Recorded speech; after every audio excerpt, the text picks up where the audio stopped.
just walk with us these tribal trails. Hello, I'm glad that you joined us. Today we have on our program a man who is struggling with his life since childhood. His name is Todd Dowty. I met this man while I was in Oklahoma. He lives in Stillwell and is a Cherokee. He has an impressive story of how he played a part as a Christian, but really never had genuine faith in God. Let's listen to Todd as he shares with us now. I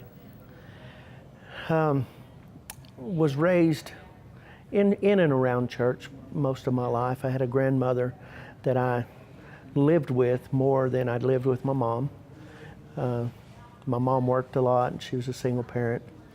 And so I stayed with my grandmother and grandfather a lot.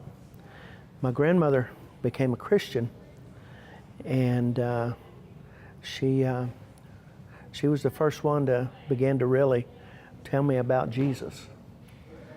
And she was the best example that a person could ever have as to how that Christian life is lived. She exemplified that for me. She lived that for me. She always prayed for me.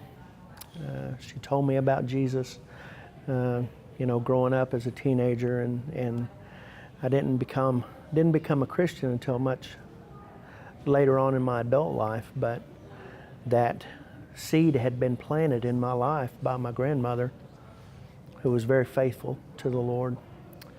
As I said, I lived with her a lot, and as growing up as a teenager and a young adult, I had not quite come to my relationship with the Lord yet. So I'd done a lot of the crazy things that a lot of kids do, and get into drinking and drugs and what have you, and lived pretty wild for a big part of my life. Because I lived with my grandmother, I would come in late, early in the mornings, and it never failed that every time I came in from being out all night, I would hear my grandmother praying in the next room. And she would pray prayers that thank God for protecting me, bringing me home safely, and just pray for my salvation, that one day my life might change. And I went on and on and on in life, and was married early, 18 years old, and not really knowing what marriage was about, not knowing that commitment. Was married and had a daughter out of that relationship. Marriage didn't last very long. It just was not really a marriage. But had a daughter out of that relationship. And about 18 months of being together, and not really a marriage. We divorced, and again I moved back in with my grandparents, and once again living pretty crazy. One night I came in from being out most of the night, and my grandmother prayed a prayer that I heard that night that wasn't one of those normal prayers. Up until then, she'd always prayed and thanked God for keeping me safe and for bringing me home and protecting me. But that particular night, I remember vividly, I heard her pray, and she said, God, whatever you've got to do to change his life, that's what I'm asking you to do. And up until then, I'd never heard her pray that way. I'd always heard her pray, thank you for bringing him home, and pray for my salvation. But I'd never heard her pray that way. And that always stuck in my mind, that she had prayed and said, God, basically she turned me over to God and just said, God, whatever you've got to do to bring him to salvation, that's what I want you to do. Broken down in the middle of your circumstance, change it more than a little, given half the chance. You close your eyes and wish it all away. Your heart is hoping for a better place, somewhere you can run and hide to leave the past behind. You can get there from here. The bridge is built, the way is clear. You can reach the promised land of grace from anywhere. A little faith, hope, and prayer will carry you there. Yes, you can get there from here.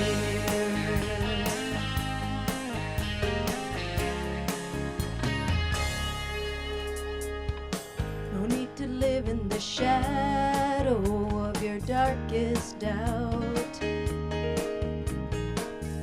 There's a light you can follow that will lead you out. Step out in faith and walk across the line, over the chasm to the great divine. The only place to run and hide, to leave your past behind. You can get there from here. The bridge is built, the way is clear. You can reach the promised land of grace from anywhere.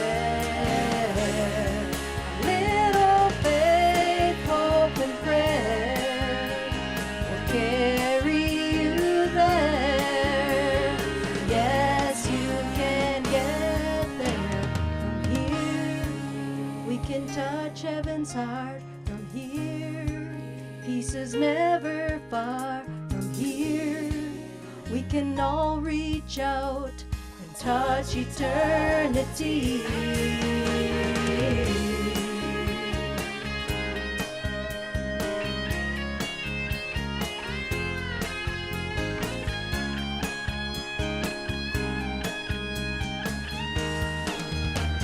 Oh, you can get there from here. The bridge is built, the way is clear. You can reach the promised land of grace from anywhere. A little faith, hope, and prayer will carry you there. Yes, you can get there from here.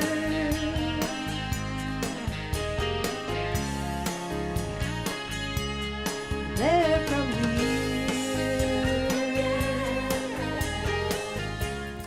And I went on in my life, was finally remarried, married to my wife Angelia, the wife that I've been with now for a long, long time, and my help.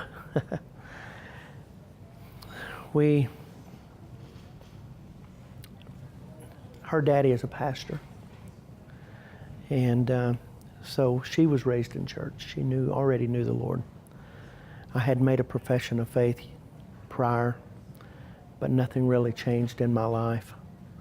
We got married in January of 1989, and we wanted to start our marriage in the right way. So we were in church, going to church, and we were at a revival meeting not long after we got married, and we had this guy come and preach, and man, he really was preaching hard. He was preaching hard, and I remember that the night that he preached that God called me to be saved. See, I had made a profession, but that wasn't a genuine profession. My life never really changed. I knew how to do the religious church thing, but I didn't have salvation.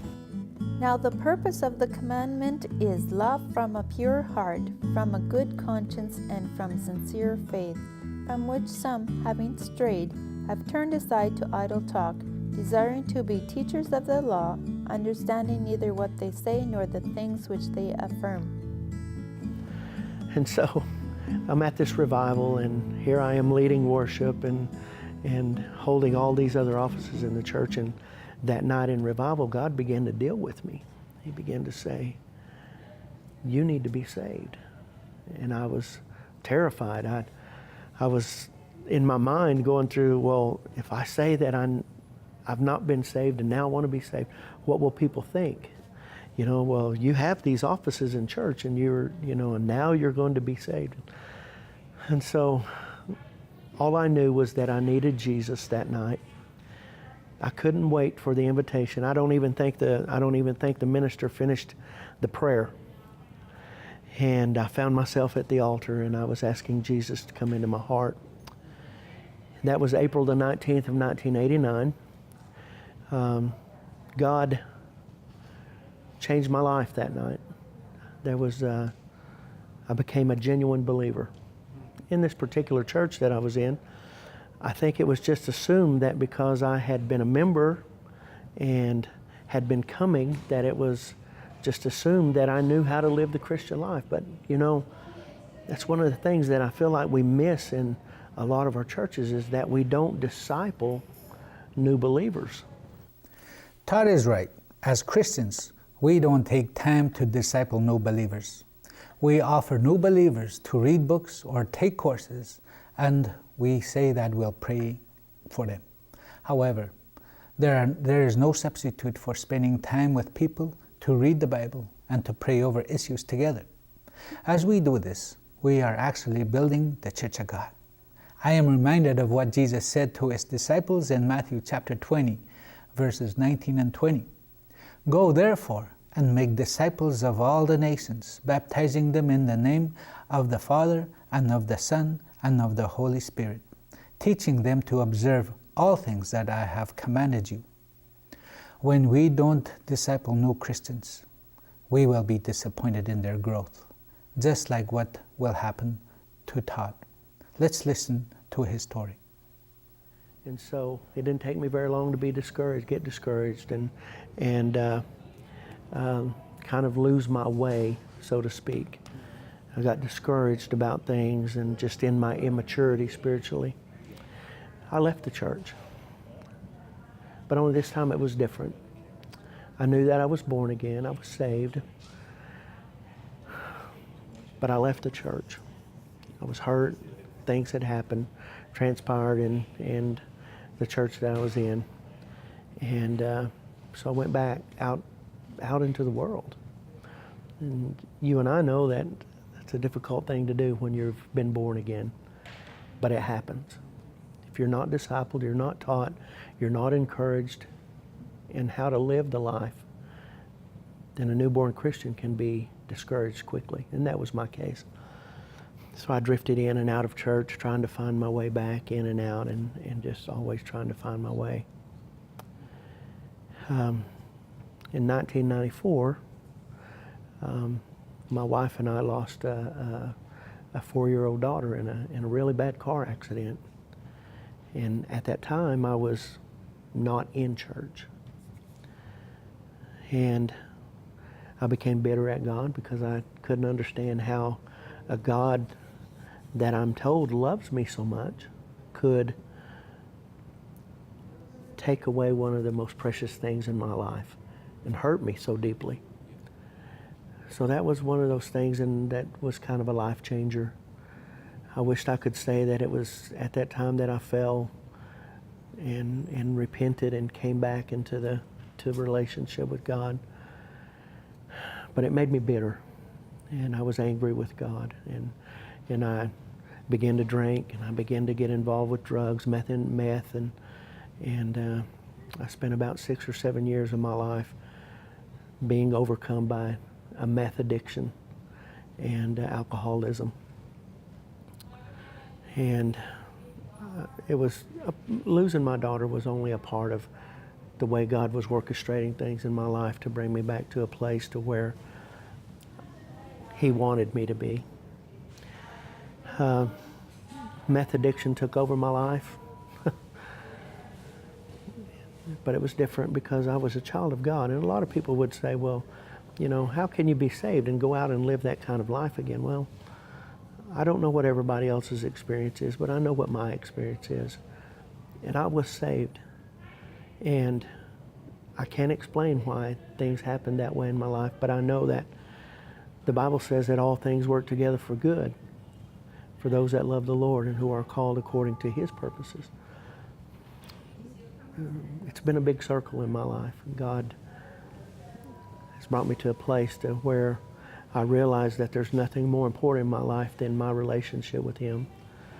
He broke those addictions of alcoholism and meth addictions and put me in a place to where I can be used and serve Him.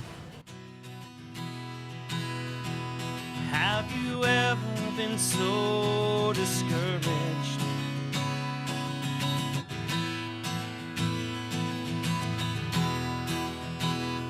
Have you ever been so let down?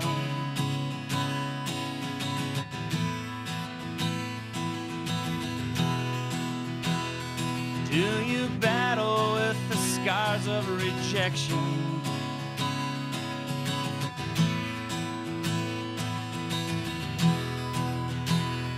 Have you ever been the talk of the town?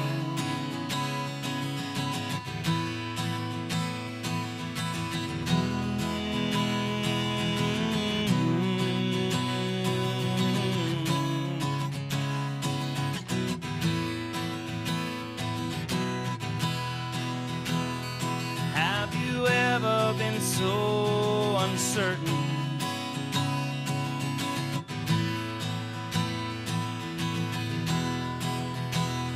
About the way that your life has gone?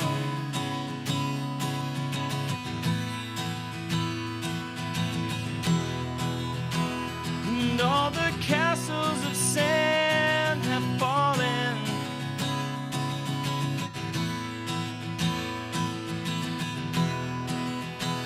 And all the dreams that you had are gone.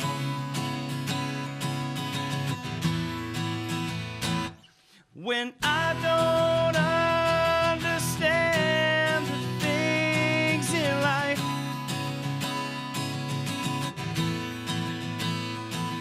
and I can't figure out what's wrong or right, well, I turn to the one that died for me, one they call the of truth, and He always understands what I'm going through.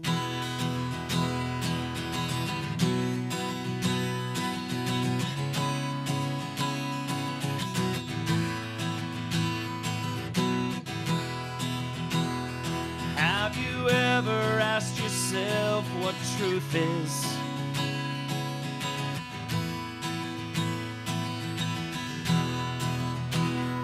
Have you ever cried a tear all alone?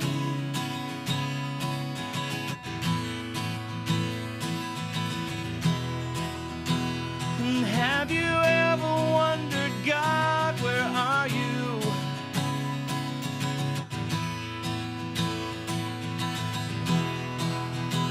Until you feel like you can't go on.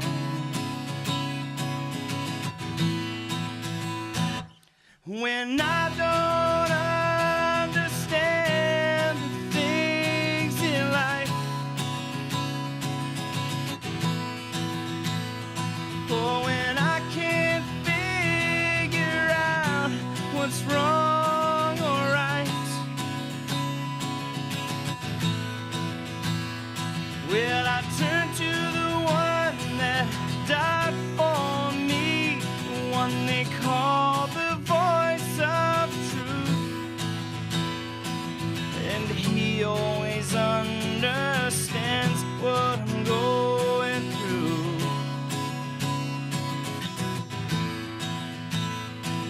Yes, He always understands what I'm going through.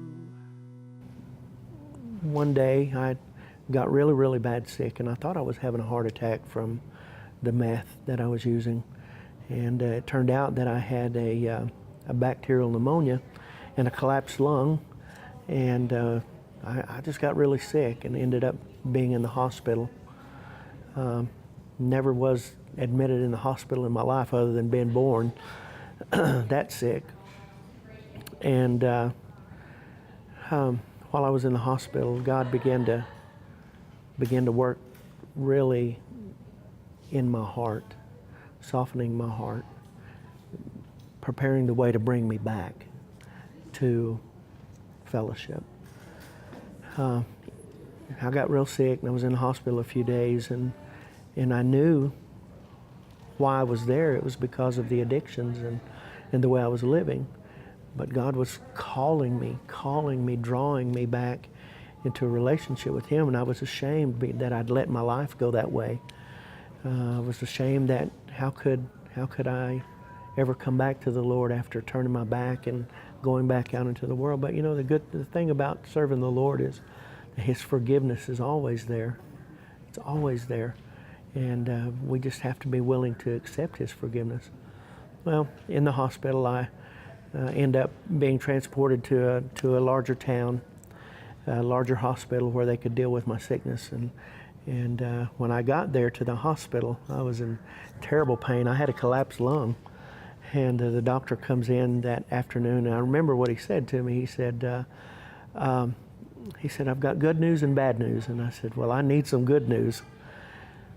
And the doctor said to me, he said, the good news is I'm going to make you well. In a few days, you're going to be able to go back and resume your life. But I knew in my heart that I could not go back and resume the life that I was living. I needed to change. My life needed to change. And I said, well, what's the bad news? He says, you're going to surgery in the morning.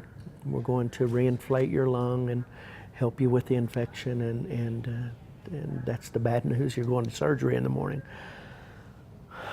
So I went to surgery the next morning, and they did the work on my lungs that they needed to do, and I came out and was in the recovery room. And while I was in surgery, you know, they have you intubated and under anesthesia. And in the recovery room, they began to try to revive me, wake me up.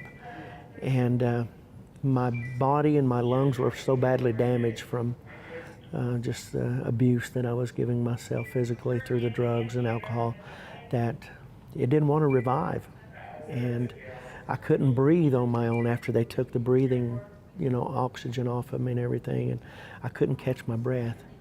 And I began to panic there in the recovery room, and I couldn't breathe. And later I found out that I was dying in the recovery room from just the damages that I'd done to my body from all of the abuse.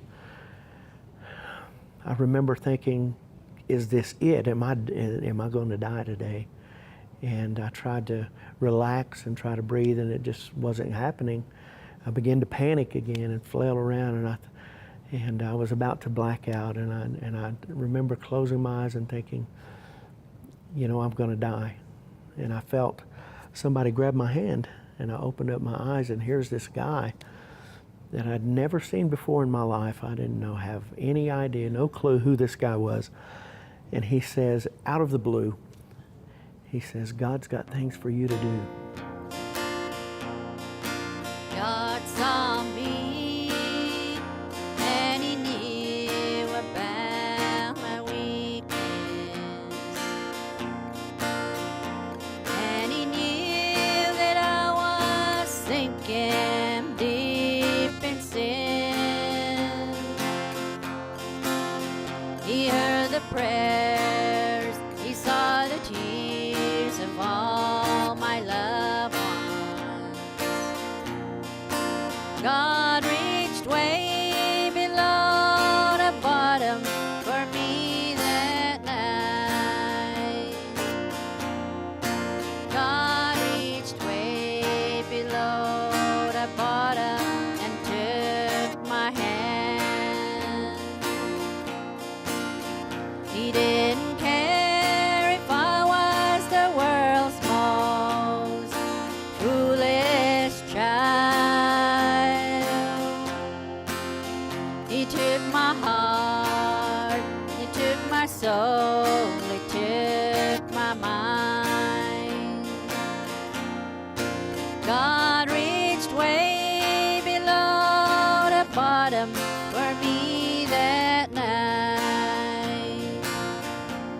I knew that, but I just didn't know how to get there. He prayed for me, and after he prayed, it was one of those miraculous stories that God just lifts it off of you, and I began to breathe, and I began to calm down, and I was healed. I was healed in a moment from a meth addiction and alcoholism and a moral life. All of those things that was leading me down the wrong way, I was healed from all of that in a moment.